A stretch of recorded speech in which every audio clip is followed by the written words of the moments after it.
So, anyway, Chapter 8 is what we were heading into, correct? I think that's where we left off. And vulnerabilities.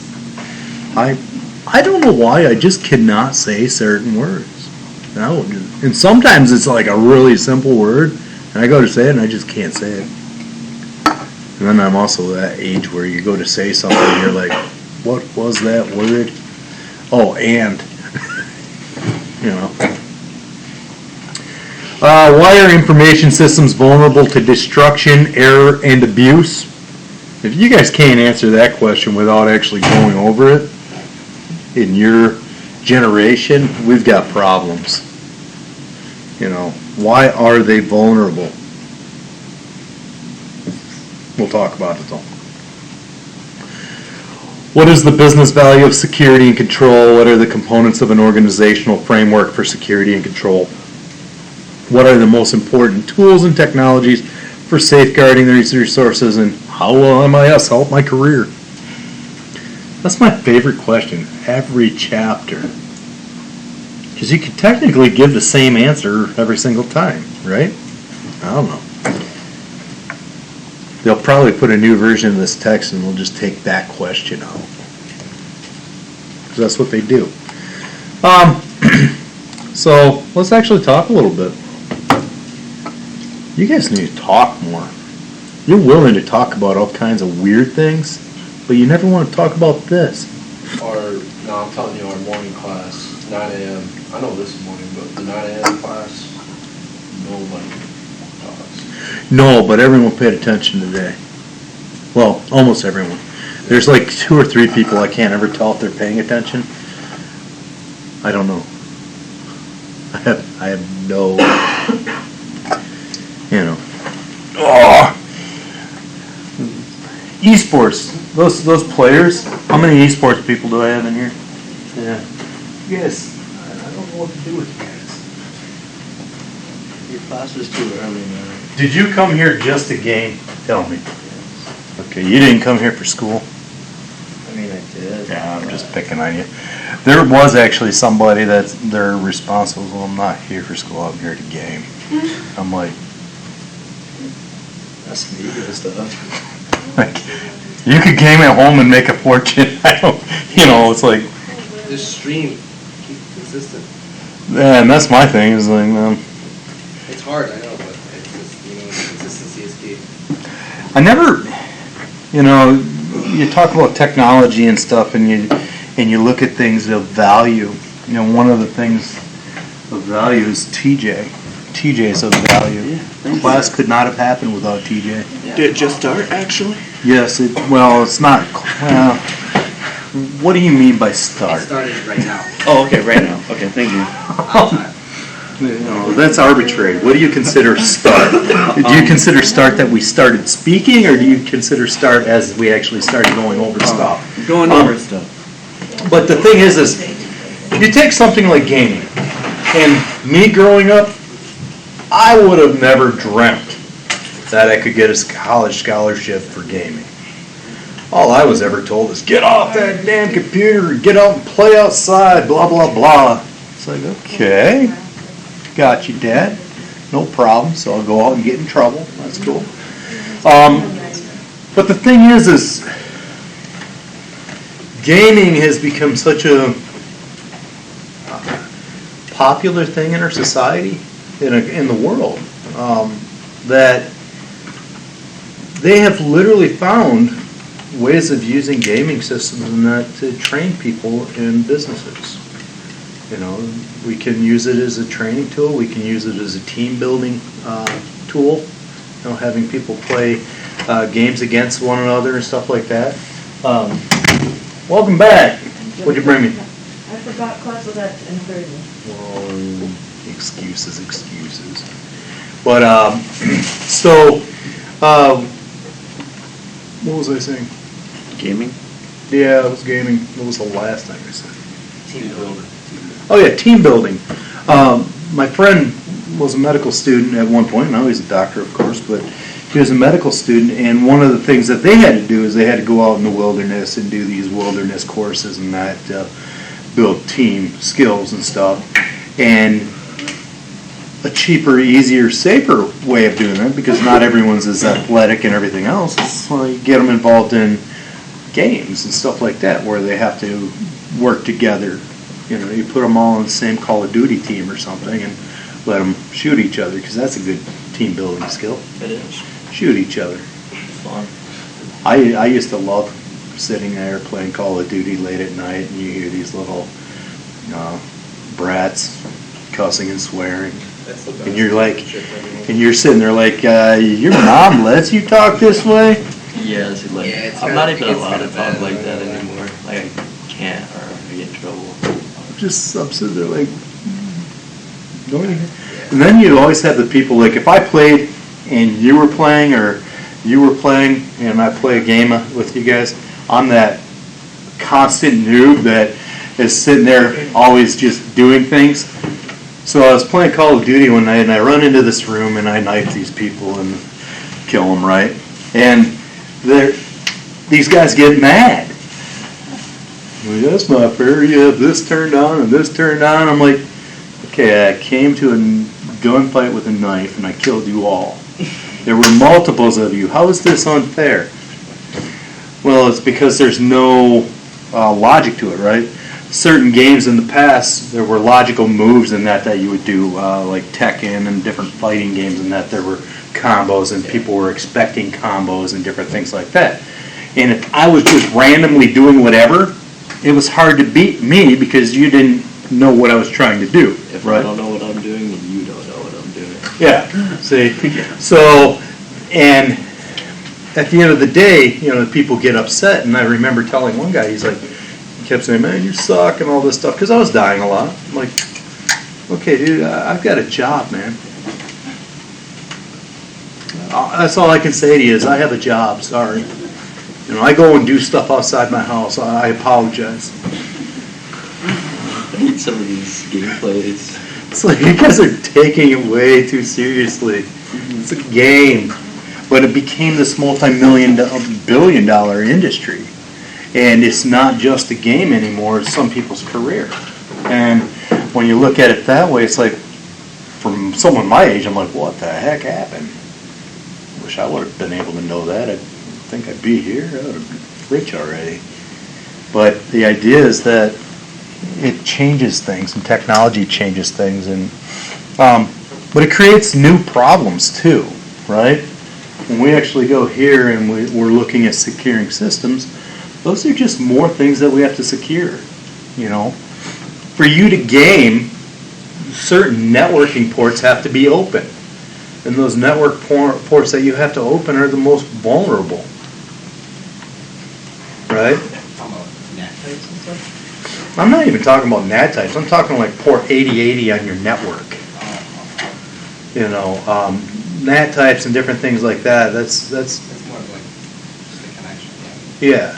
But port 8080, that's input output. yeah. So if I leave that open, and I have to, so you can have two-way communication. If I don't turn that on, you could still game, but you wouldn't be able to talk to each other, right?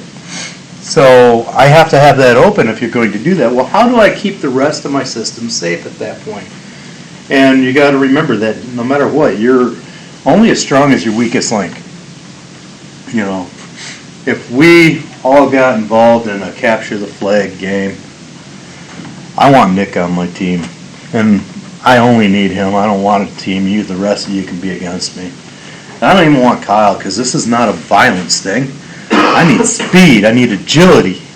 No offense, Kyle. Okay. But the point is I don't need brute strength or anything. I just need someone that can run fast and weave in and out and different things like that. What position do you play? I'm a offensive tackle. Oh, so you're actually on the offense. Oh, boy. So I'm a little off. Not much. I thought he'd be more defense, but what do I know? So, but the idea is that, you know, it's a different skill set, right? So the rest of you are all on your own. Nick and I are playing together, and I'm just going to sit back and watch him do his thing. because that's what I do. Let's go. But I'm the weakest link in that chain, so if I'm the one guarding the flag, and it's all of you against just the two of us, yeah, you're getting my flag. Right? You're only as strong as your weakest link. So if I have to open up a port so you guys can game, if I don't do it properly or well, I'm making other things vulnerable. So what do I have to do? I have to separate my network. I have to add different firewalls and stuff like that. I have to, there's a student network and an administrative network. My stuff, I'm on the admin network. Your stuff, you're always on the student network. Now, could we just put that gaming port on the student network?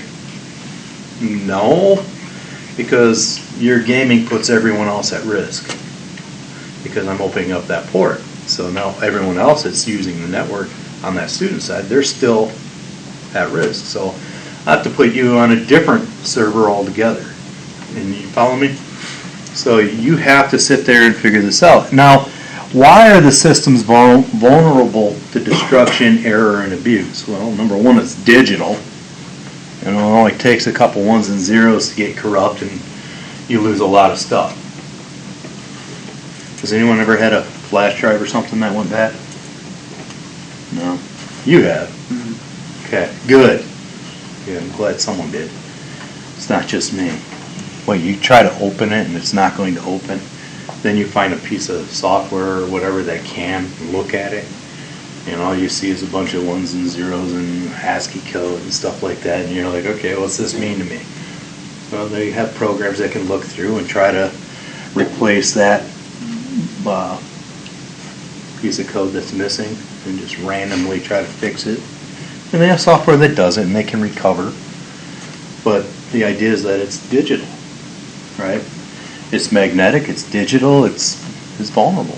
I think did we talk about the EMP concept in here last class? Where I was like, or was that a different class we were talking about that? Just the concept that we have conspiracy people that honestly believe, or preppers that honestly believe. My father-in-law believes that an EMP could go off and wipe out all the technology in the United States. And what? Could it not? What's that? Could it not? It would have to be one huge EMP. So for it to do it in one shot, yeah. I mean, you could target specific hubs. Like technology does EMPs usually affect? I'd have to look that up. I know it's not going to affect something that's just like a battery and, like an old car that's just carburetor, no computer.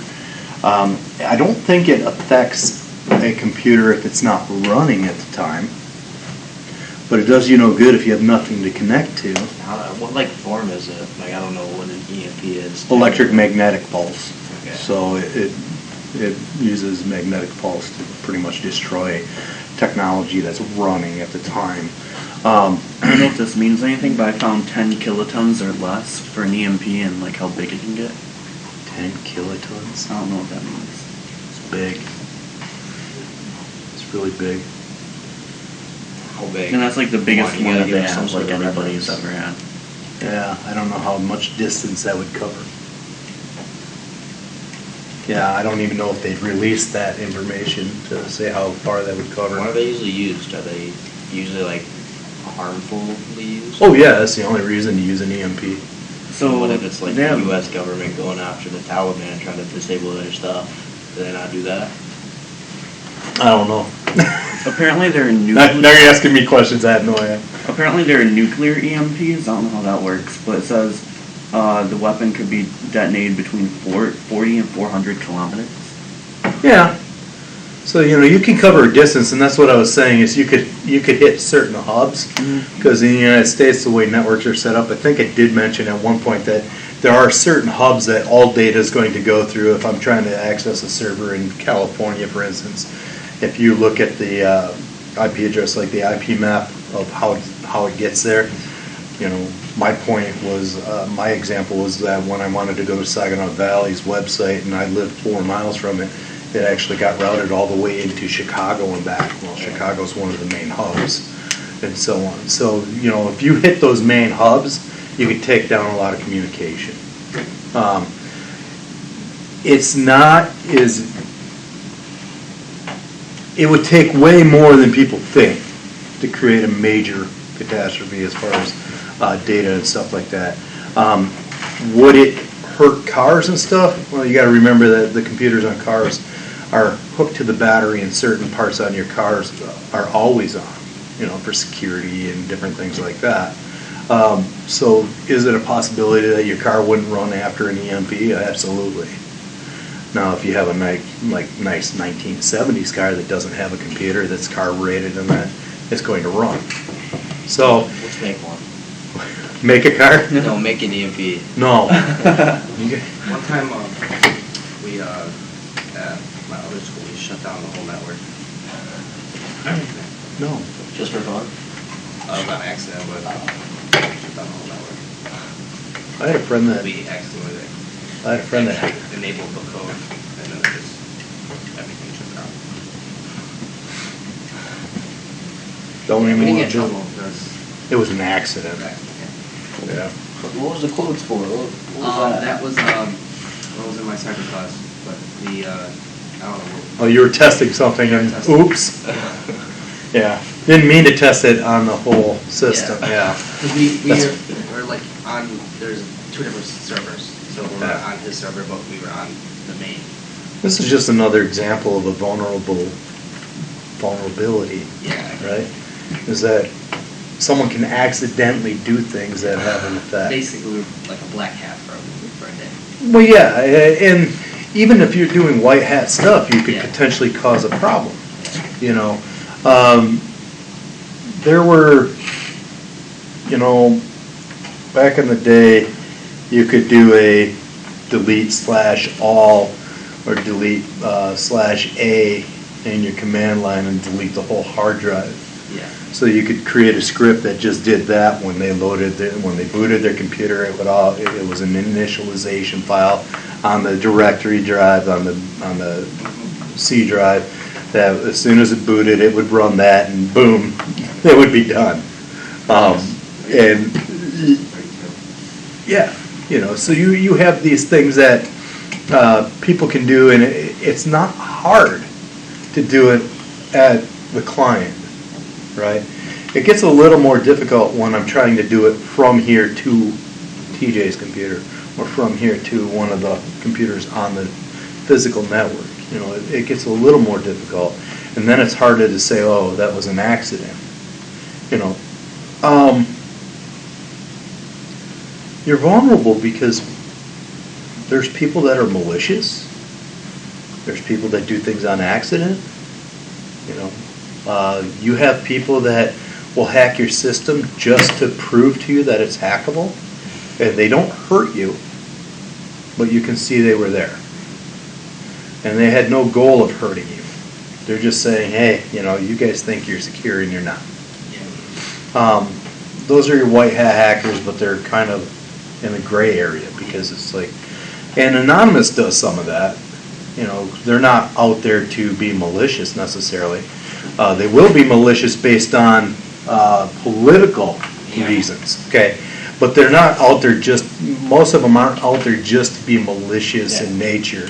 Stand the point. Yeah, you know, and data. You know, data being powerful, and as powerful as it is and as valuable as it is, just makes you vulnerable. You know, people want your data, people want your information. You know, some people just want to do it for fun, and other people are doing it to make money. You know, I think that's what the big thing was when I was in high school, is we were doing things just to prove we could do it. And we didn't really care if it damaged someone's computer. But we weren't out to damage their computer. We're just out to prove, yeah, we can get into this. Yeah, we can hack into this. You know. But as soon as you hack into, say, the school's mainframe and you change a grade, now you've got a problem, right? So, there's a lot of challenge to this, because how do you protect yourself when you're looking at it from a malicious standpoint? You're trying to protect all your data in that because you know there are people out there that want to steal it. And you think that that's enough. But it doesn't stop necessarily the people that are in the high school, in a class, doing something as a lesson, and they run it and boom, right? Now where is everything backed up? Can I get it back? Different things like that. That becomes a problem. But it wasn't done on purpose. I went to a conference, GERCON, not last year, the previous year, because I don't think it happened last year because of COVID. But it was the previous year, and you could tell who the hackers were because they were dressed in pajamas, and had long hair and smelled of weed. Okay, and you could tell pretty much who they were based on that. But you could also tell because they were the ones over in this booth where they had a car and everyone was hacking the car to prove that smart cars could be hacked. And were they doing it maliciously, or were they doing it to make a point? Right? They were doing it to make a point at that juncture. So is there a possibility, they proved that I can unlock the car from anywhere using a computer because it's connected 24/7 to OnStar or something like that, right? Because, OnStar is keeping track of your car and everything else. Some of them have GPS in that. Well, how do you get the GPS signal to show where the car's at? I was watching Daily Driven Exotics on YouTube.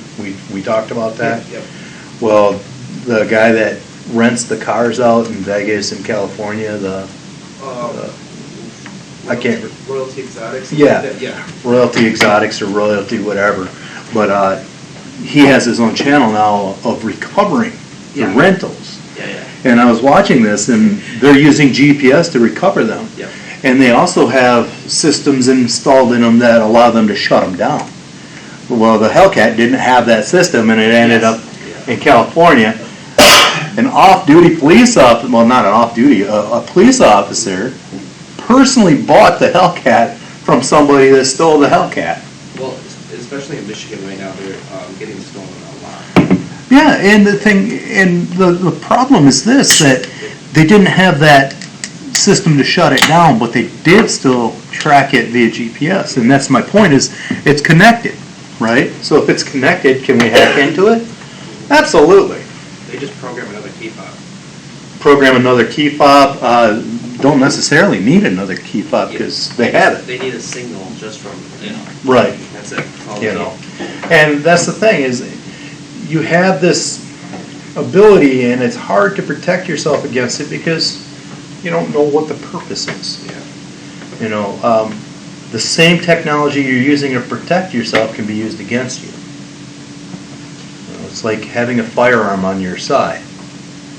That same firearm that you're carrying to protect yourself could be used against you rather easily if you don't know what you're doing.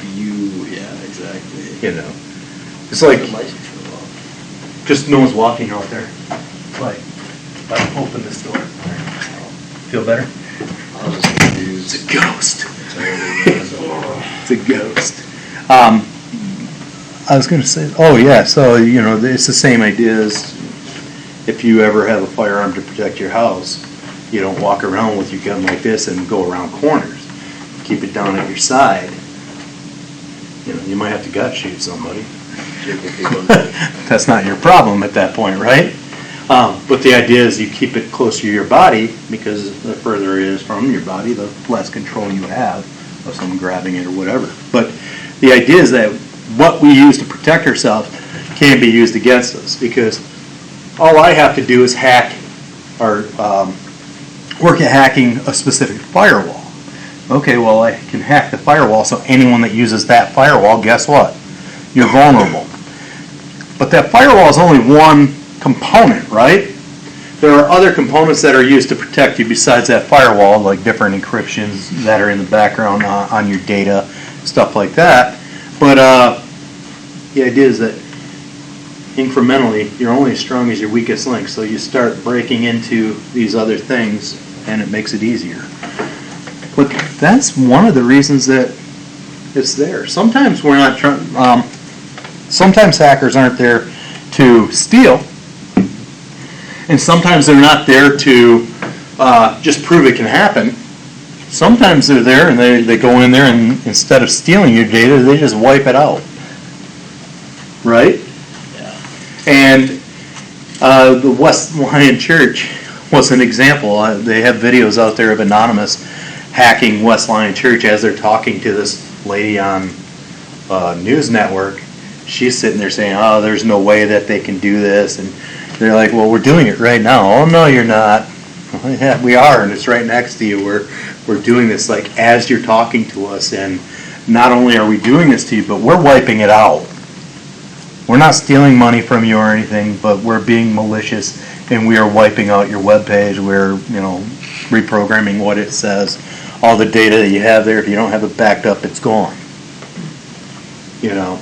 And that's kind of important to recognize, is it's not just someone going in to steal. Sometimes it's a command that's just coming in and runs and it's done. So how do you protect yourself against that? Well, that's a whole nother class. That's a whole nother major for some of us, right? But the idea is that it's there. The internet in general makes us vulnerable, right? Because now instead of just having a local area network that we're connected to and being inside of a building, for me to access TJ's computer, I have to be on the network.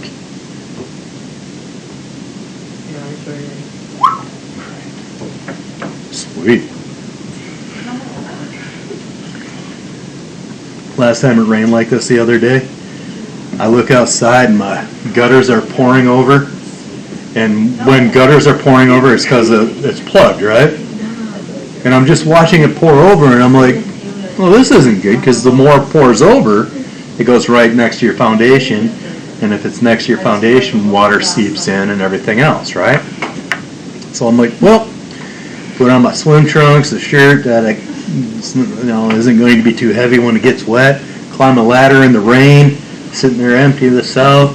I get to a certain point, and there was a section about this big that was sitting lower than the rest of it. So as I'm pulling the leaves and that out of that section, water was just pouring down into one of the window wells. I'm just like, please get this done fast. I didn't get any water in my basement, thank God. But yeah, the rain reminded me. So anyway, I learned some things about things I have to fix though, which actually does go back to what we're talking about, right? Weakest link, you recognize where you can fix things. You recognize, you actually use white collar hat or white hat hackers to test your system from inside and that, and you look for those weakest links and you make them stronger, right? You still have this guy here that's going to say, well, can we build an EMP? Sounds fun. It does sound fun. And no, we can't. Can't be that illegal. Oh no. They have devices that you can put a hard drive in. You don't even have to hook it up, but you put it in there and there's a magnetic system that will wipe out the hard drive. Like totally get rid of everything on it. And if you're into something illegal, that might be something nice to have, so when the feds are pounding in the door, you throw that in there. A quicker way, though, is just throw it in the microwave and run it. And like an actual strategy. The microwave? Yeah. Oh, yeah. Yeah. If you want to see something cool, find old CDs and put a CD on a mug inside of a microwave and run it for 10 seconds. And you'll see lightning kind of going across this thing, and when you take it out, it's got this really cool pattern in it, just so you know. It's interesting. And it's no longer usable. Just saying. I had friends that had to do that. I never had to. So anyway, that's one of the reasons they're vulnerable, just the digital storage. It takes one or a zero to get corrupt. Any single little piece gets corrupt, it's all bad. Now we go back to other concepts that we've talked about in class, the way things used to be stored. On a CD, if one little spot is scratched, it'll still play, right? You can still get data off of it. On a tape, if there's one little spot that's bad, it will still play the whole tape. You might lose a file, one file might be corrupt. On a hard drive, you start getting rid of ones and zeros, it can totally destroy all your data. It can be awfully hard to get back. Okay. So anyway, then you just have connectivity, right? If we lose our internet connection, we lose productivity for a lot of things for a day. If we have anything go down, you got to remember, the weakest link concept is the same for all of this, right? If I'm hardwired, hopping from computer to computer to computer, we go back to that token ring adapter that I was talking about, that token ring network.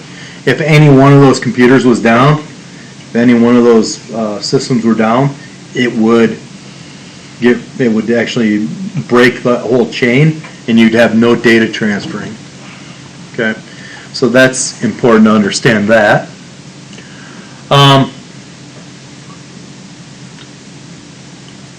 They actually go into a lot of different things, in this figure 8.1, they're talking about unauthorized access. Unauthorized access would be somebody going into my office, knowing my computer's on the admin network, and using my account and stuff, and getting in that way, or hacking in from the outside or whatever. So there's that. Tapping, sniffing, message alteration, theft, and fraud. We've talked about all of this stuff. The concept of radiation versus EMP, whatever. Denial of service attacks, that happened and still happens every now and then when people get upset at Sony.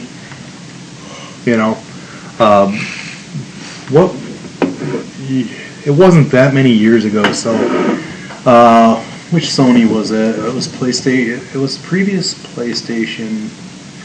But when it came out at Christmas time, someone decided to do a DOS attack. I think it was against Microsoft, not Sony. That was the day Call of Duty came out or something. Yeah. So it was huge, and they shut down PS4, Xbox. I was so mad. I remember that. I was so mad because I was still gaming at that point, and I'm sitting there. I'm like, I can't get on anything. I don't want to have to sit here and converse with my wife. I'm joking, dear. If you watch this video, just joking. But the thing is, if you're making money doing it, then you're making money doing it. All of a sudden, that's not just I can't game today. That's I'm not making money today. I'm losing information. Now, some of you might have said, I'm going to still record, but I'm going to record my complaints about this whole thing and make it a political statement against what's happening, and I can still release a video that day and people will still watch me, and I'll still make some money, whatever, right? But the idea is that that denial of service attack, what do? They inundate it with IP, like pings and stuff like that, where it doesn't take the system down, it just inundates it with so much traffic that it makes it pointless to try to get anything. They're eating up the bandwidth. So there's that. And those are all negative things, right? These things happen. Black hat. These are people that are being malicious. Some of this is malicious, some of it's not. Some of this can be white hat and stuff. And then this is all, the book always wants to go as negative as possible when you look at textbooks. They want to scare you. But at the same time, it's not always like that. Sometimes people are literally just proving that, yes, we can hack your system. And that's important. believe it or not. This is not a hard chapter by any means. I don't even think I got it that long.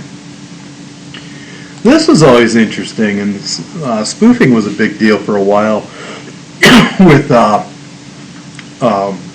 cell phones. Okay, people used to sit on the side of the road, and when it was first car phones and that, when I was young, they weren't really locked down well, and people would sit down by the side of the road and they would have like a device that would basically capture your signal, and they could literally clone your phone, they could spoof your phone, they could spoof a MAC address, different things like that. Next thing you know, they're calling on your plan, right?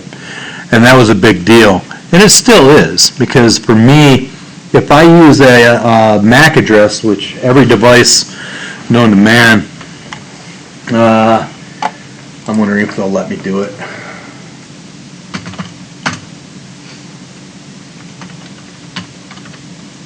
I might get in trouble, but whatever. Because they watch us, so you're not technically supposed to scan the network for anything. Like as a student, that's part of your general thing, is to like scan the network. What's that? We were just like every day. Well, it's for the purpose of class, though, where, you know, it's actually in acceptable use. You're not supposed to as students. This isn't showing the MAC address. I'm trying to remember how you would show the MAC address. I think it's in system settings. You do IP/call. Is it?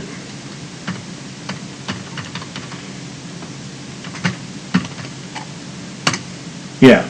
Okay. So you have a physical address or a MAC address that's assigned to every device, and if I can use that as a form of security. That if your MAC address on your, like the first time you log onto the system, I remember the MAC address, and from that point forward, that MAC address is allowed. And you could do a dual factor where, okay, that MAC address, but your username and password as well. Okay. But if I can clone that MAC address, I can get into any system that's using your MAC address as a security, right? Now, I like using a MAC address one at my house because no one's going to go through that level of problems to try to break into my personal Wi-Fi at home to try to clone my phone or clone my devices and stuff. It's like, why?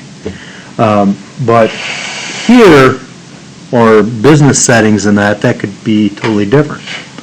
But that's the same idea, spoofing, cloning, all that stuff. You know, we're actually trying to clone that device or something about that so I can set it on my device so I can gain access.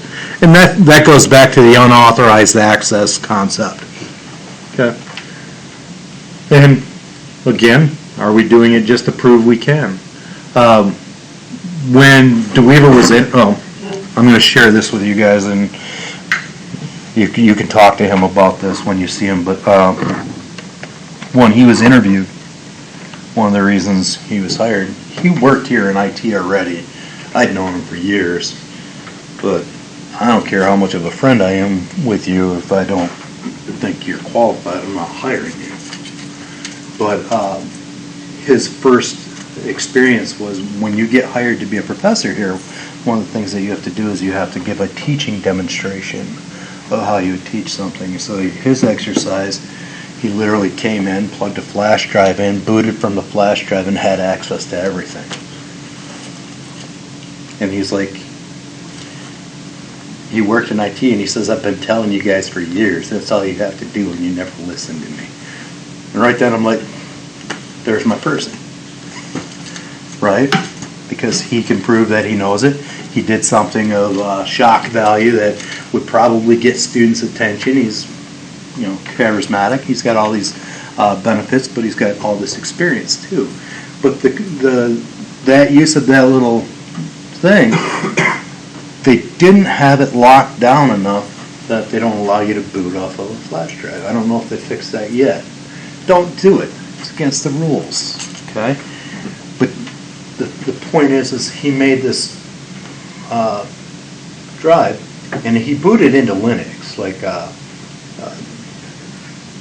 Red Hat, and something else. But needless to say, he could run all kinds of different cybersecurity tests and everything else without having access to the network as far as logging into the machine. Interesting. Okay? You're always at risk. And it's because that's the way we make our money these days, is data and technology. Right? I'm glad you agree. I'm trying to think of I probably will get a call asking me why I did that. Yeah, believe it or not. Because I don't teach those classes. I haven't got one yet. Don't be scanning the network. They find out you might be sitting in the dean's office. I don't say anything. Who's gonna find out if you're not saying anything? Well, There's other reasons why they're not going to find out. well, the thing is, and this is 100% related to this chapter. I have no problem talking about it. You have log files. I have log files that would show me every keystroke you make. And what happens is you can run little scripts in Python or JSON or anything on these log files and look for anomalies. Or you can look for very specific lines. And that specific line might be a line that shows you that someone ran a network scan. Okay? And that network scan, all of a sudden I can trace that back and I can find out who did it. So if you're scanning the network, are you able to find that? Yes. Example of this is there's a firewall company, I can't remember who it was, but when I was at GERCON a couple of years ago, this guy's like, hey, check this out. And he shows me and he pulls it up on the screen and there's a map and it's of their network and stuff. And he says, well, what happened was we fired somebody. And he says, watch this, Guy gets fired at this time. At this time he accesses this door. At this time he accesses this door. At this time he accesses this door. At this time he logs onto this computer. He downloads something to an external device. Then he accesses the building. The computer he logged onto, the reason they saw it is because it was an anomaly, because he'd never logged onto that machine before. Some of those doors he had never gone through before. That stuff was used against him in court because he stole. He actually stole data from them. What does a map of a network look like? It varies depending on the program. Sometimes it's just a list of IP addresses. Sometimes they create a GUI interface where they literally show those IP addresses related to an image of a computer or something of that nature. Sometimes, it depends on who wrote the software. But the point is that they could see step by step what you did. They could see whose login ID you used, everything else. It's one of those things that if we use JSON to dive into files, those log files, I can just do a search to see if any usernames logged on at a time that they've never logged on before. Were you logged on during a time, did someone log in during a time frame that you weren't here? Years ago I got written up, this was right out of high school. I was working for Meyer. And I got written up, and the reason I got written up was they said, well, we had a phone call from a customer, and the customer had asked you if you had something in stock, and right away you said no, you didn't even go look. Like, well, maybe I would have known off the top of my head, because that was my department, and I was stocking that day, or something of that nature. And then I was like, wait a second, I wasn't even here that day. Look at the schedule. And the lady's like, well, they said your name and stuff. I'm like, look at the schedule. Was I logged? Did I punch in? Was I on the schedule that day? well, no, but they said, I'm like, well, and she kept insisting, and I'm like, well, you know what, I quit. I said, if you're going to make accusations like this and there's no way it could have been me, and you still want me to sign this write-up, no. And my point to the story is that records showed that I wasn't there. So how could it have been me?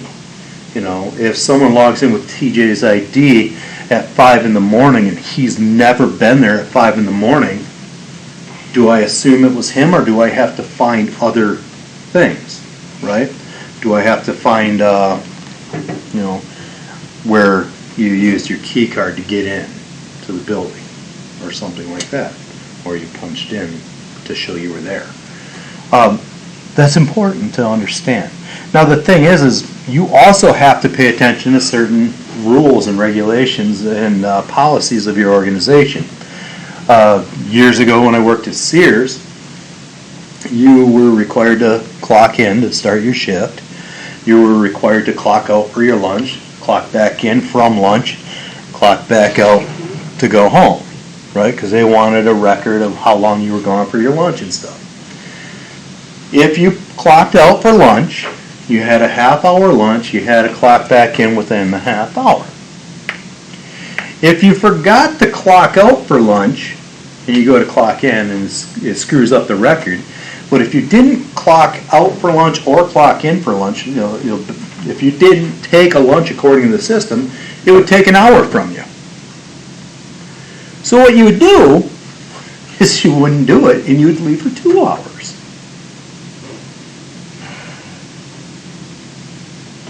Right? If you wanted to steal from them, that's the way you would do that, is you wouldn't clock out because of the policies in place. If they had a policy in place that said you have to do this, otherwise we're going to write you up, and if you get written up more than 3 times, you're out for the same thing, right? We will fire you for this. And we actually stuck to that, then people would actually punch in and out, right? Policies are a good way of controlling things. Policies that say that you have to be logged, you know, it could be something as simple as creating a policy on your network that if you're not logged in as an employee, you're not logging into my machine. That might be a good way of doing it. But then what do you do for your salary employees that don't punch a clock, right? So now you've got new policies that you have to take into consideration and everything else. Oh, it's like, what the heck? I thought it was that late. So, anyway, we go back to what we were saying, you know, your concept of internal threats, right? That's where internal threats come from, or bad behaviors, stuff like that. Social engineering is a very good tool for locking a system down. If you create a policy, you have to be willing to enforce that policy. If you're not willing to enforce that policy, people aren't going to obey it. Okay? It's just like growing up, right? Your mom and dad said, don't do this, don't do that. You know, if they actually follow it up by grounding you, okay, I've got grounded, now I learned my lesson. But what if they grounded you and they don't hold that, right? My dad, when I got in trouble, he'd be like, you're grounded to your bedroom for a week. You were in your bedroom for a week. It didn't matter if it was summer, it didn't matter. The only time you came out was to eat and to use the bathroom. Aside from that, you come out, you didn't want to, right? The policies were adhered to and strictly adhered to. So you learn and you quit doing certain things that put you in that situation. As soon as they don't do that, then you do whatever the heck you want, right? So there was that. There was some. So that's internal threats. Software vulnerabilities. If I'm using a piece of software that consistently gets hacked, don't use that. As an MIS person, I would probably want to look and see how often a piece of software or a piece of technology has been hacked. if it has been or hasn't been, different things like that, to see what kind of vulnerability I'm causing. If I'm not doing that, then somebody in cybersecurity should be testing that stuff for me, or looking that up and saying, well, no, we're not going to adopt that because bugs in the software. It could be as simple as somebody leaving a port open. That's happened, right? You create a piece of software that reads and writes to a database, and you leave that database open. It's free reign for anybody that has access to the system at that point. Okay. So, bugs. Plus, we get security updates on software all the time on our phones. Majority of the time when you're getting an update for your phone, it's not an update to make it do more things. It's an update because of security threats. So.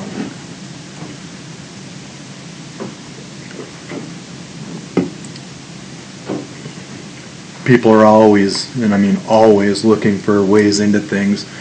And all it has, this right here, that concept right there, a vulnerability in a microprocessor, is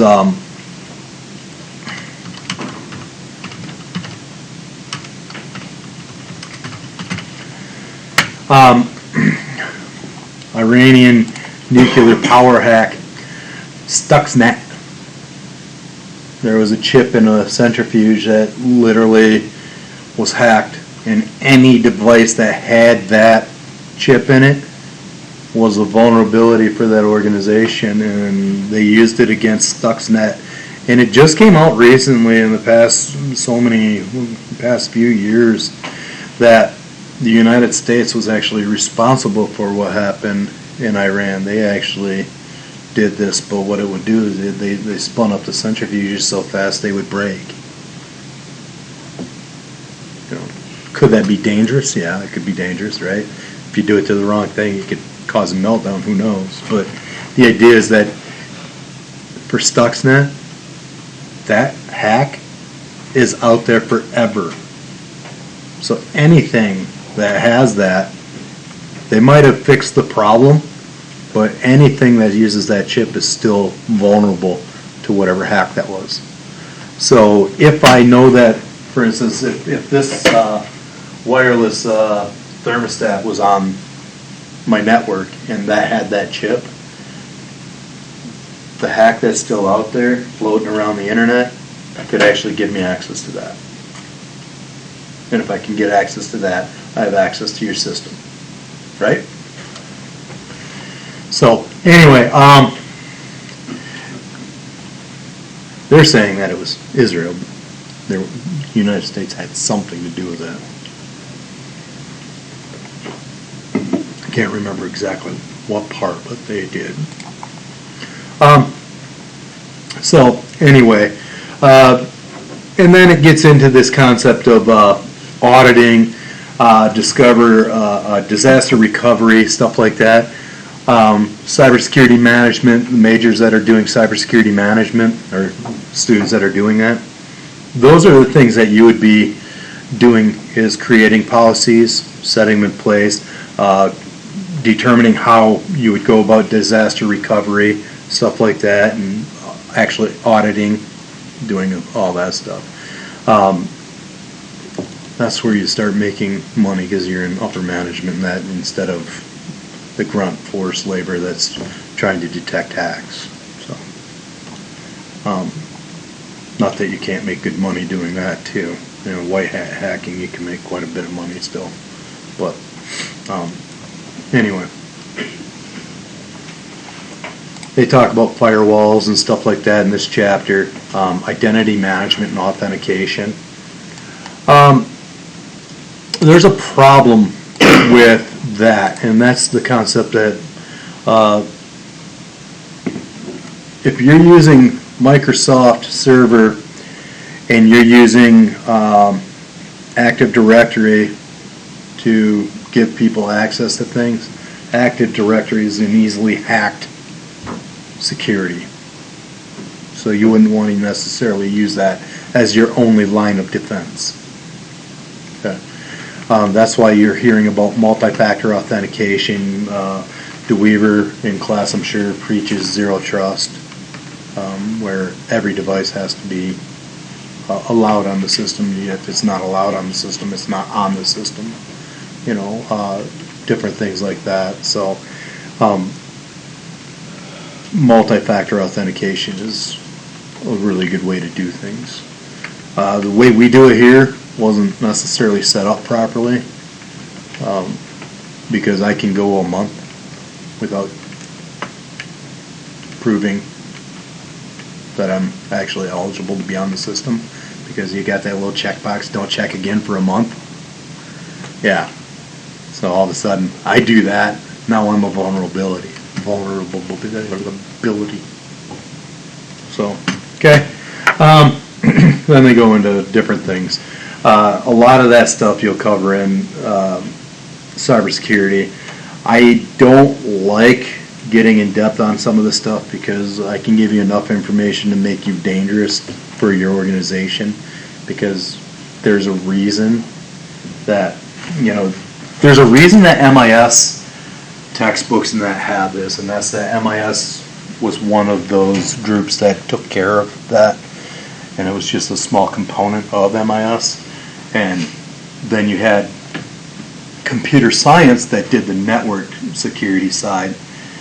Well, they found that you need to separate this more. So now there's actual majors in cybersecurity and a Bachelor of Science in cybersecurity, different things like that, because you have to separate those jobs. I have to recognize as an MIS person that I'm going to integrate software and hardware into a system that's going to create a potential hazard. But it's not my job to fix it necessarily. It's my job to make sure that, okay, I understand that. Now it's TJ's or Mina's job to fix my problem. You know, lock that down. So yeah. Okay. Trying to think. Then we go back to how long MIS helped my career.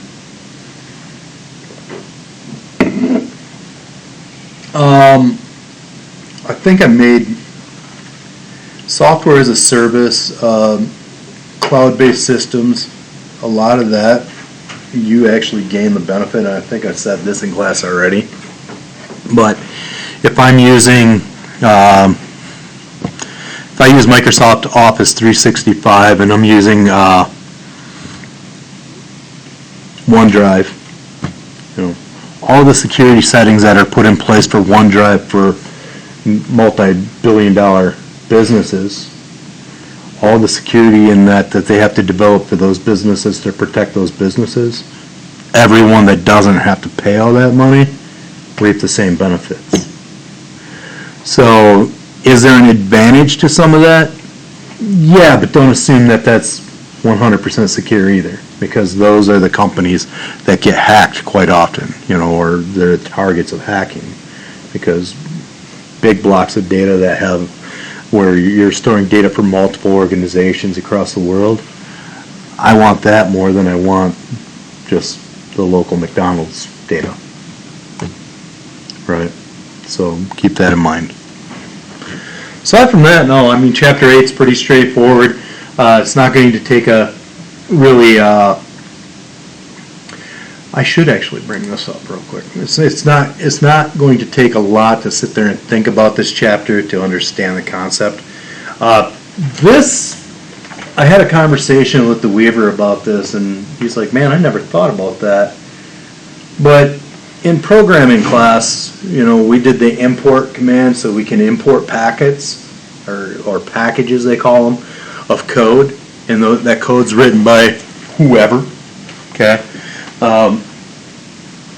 If I don't actually have a way of inspecting that package, which we never do, then I have no clue if importing that package into my software and using it in my program, if there's anything hidden in that package that's going to allow people access. But that seems to be the direction a lot of people are going for programming, because guess what? It's easy. I don't have to program any of that.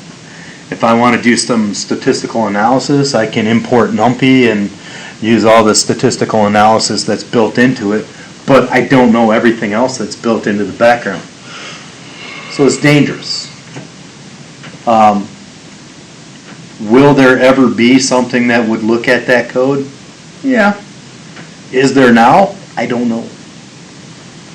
But it's something that you have to think about. You know, this is packets as far as like packets that are going across your network. You know, I'm sending data across your network, so I'm looking at each packet of data, determining if there's any anomalies in there that I have to worry about. And if there is, I don't allow it through. Okay. It's a little different when I'm talking about the programming aspect because those are packages that have code behind them and stuff, and I don't know what's going on in that code. So, and he's like, I never thought about that. I'm like, yeah, well, that's why we all work together, right? Just different ways of looking at things. So, anyway, that's all I have. We made it through chapter 8. You excited? Yay. There's no homework. Yay! We're right on schedule. We just finished week 8. Our week 7, we're just ending week 7. Next week we have an exam in person. Okay? I'll do it Wednesday. Yes, this class, yes. And the 5 key concepts that you learned. Yeah, it's that type of exam. There'll probably be one other question, but. Are you gonna tell us it? Nope. Nope. No? If you have questions, you can ask. Bye-bye. Oh, I'm not going to tell you before. It's not that difficult. It's not that difficult of a thing. I don't think you need to even study for it. Do we have to like choose our own 5 key concepts? Yes. Or do you, okay. Yeah, what are the most important, like, 5 key things that you've picked up from class so far and tell me about them? Oh. And why are they important, et cetera, et cetera. I'll have it listed out. I'll put a rubric on there on the board that reminds you what I'm looking for. Okay. Take care, everyone. Bye, Kyle. Didn't mean to pick on you. I'm so gonna mess up with that one. Hmm? I'm gonna be using stuff from class before and after in this class. Do yourself a favor and before you come to class, Uh-huh. before next week, just make a list of things, go through this textbook, look at the programming class, think about those things, and just make a quick list for each class of things. See, the class that we have next, like that one, I'm more familiar because we write so much like papers. So like while you're writing it, you have to learn it as you go. Mhm. So like I'm so much better with that class than the class before this. This isn't that bad. No, this isn't bad. Yeah, but the online one, I was following with the code and then I messed up. So I'm just gonna watch it over and do like the end part, but like the whole top part is good. Yeah. But I did mess up the end part. Did that work better today, the programming? Yeah, it was Okay. so much better. Like that's the easiest one. The others, I don't think I even got those, but this one was This was, easier to follow. Okay. Well, we have 8 weeks to, that's the thing is right now going backward a little, I've got 8 weeks to fix things. Yeah, even someone that wasn't in the class, like he texted, was asking like what we did, and like he was saying he was lost with the one that we had to submit last week, and I told him like I don't even think I got it either. It didn't have to be right. Okay. It just had to be turned in. I wanted to see who was following along, basically. probably It's working. is it? It's all writing, right? Yeah. Yep. Yep. Can we do the end class? Yep. Okay. Basically It come should be from, fine. I'm just not Yeah, the best but- writer, but it's fine. well, bullet points and stuff like that work and different things like that. It doesn't have to be paragraph format. Okay. Okay? All right, thank you. Yep. So it's working, but are we gonna start it? Yep.